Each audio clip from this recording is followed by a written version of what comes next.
tous. On se retrouve aujourd'hui pour une nouvelle visite virtuelle chez Gameo et on va tout de suite retrouver Nicolas, le créateur de l'entreprise.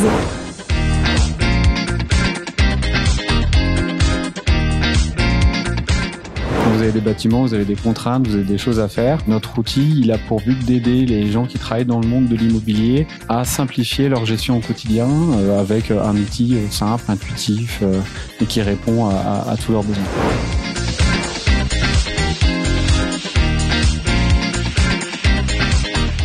Mon métier, c'est plutôt de donner une direction. J'essaye de donner envie aux salariés, je leur donne une mission, une vision, et puis à eux après de s'en embarquer. Après, j'ai un directeur général, il y a des managers. Et puis, je dirais, un des derniers sujets, c'est de se rappeler qu'on était 3. Parce qu'aujourd'hui, à 35, on pourrait avoir tendance à un peu s'endormir. Donc, c'est aussi de se rappeler d'où on vient et de leur transmettre ça. Voilà.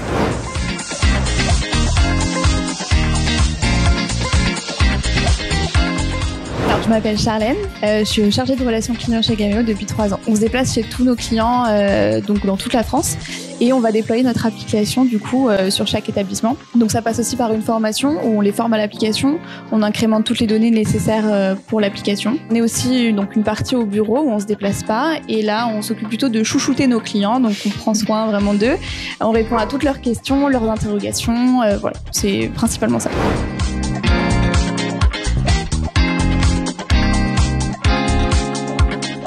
Ce qui me plaît le plus, c'est pas forcément sur mon travail en tant que tel, ça va vraiment être plutôt sur les déplacements, donc découvrir de nouveaux endroits, d'aller dans de nouvelles villes à chaque déplacement et découvrir de nouvelles personnes.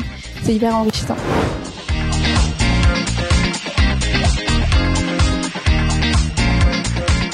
J'ai fait un BTS profession immobilière et j'ai fait une année ici à Gameo. Et puis ensuite, j'ai fait une licence communication web marketing, donc là pour le coup, ça n'a pas trop de rapport, mais ça a été aussi hyper enrichissant, donc voilà.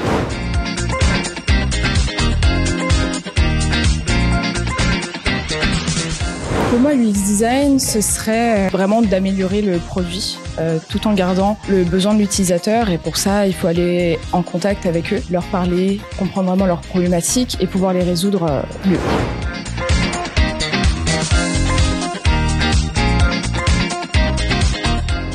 D'être à l'écoute. Il faut un peu, je pense, aimer l'humain, être intéressé par ce qu'il dit. Il faut pas être non plus trop centré sur soi-même. Moi, je sais que quand j'avais commencé, je prenais mes propres a priori sur un sujet, alors qu'en réalité, j'ai découvert plein de choses auxquelles je m'attendais pas.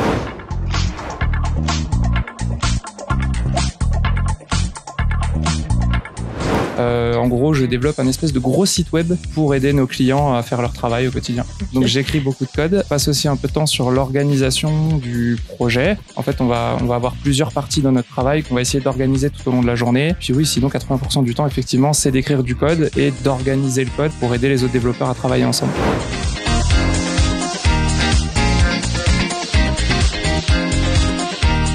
Je pense qu'il faut quand même être un minimum passionné par le sujet. Aujourd'hui, on entend beaucoup parler des développeurs qui ont des gros salaires.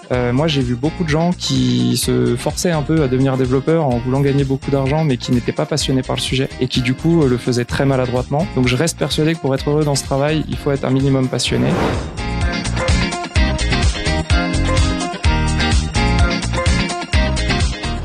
Oui, on recrute. On a 3 gros métiers. Le premier métier, c'est la vente de notre application. Le deuxième métier, c'est le développement. Et le troisième métier, c'est l'accompagnement de nos clients, le déploiement sur tout le territoire et l'accompagnement, donc un service client pour faire simple. Eh ben, merci beaucoup Nicolas pour votre accueil, pour cette visite. Merci à vous. On se retrouve très bientôt pour une prochaine visite virtuelle. Au revoir.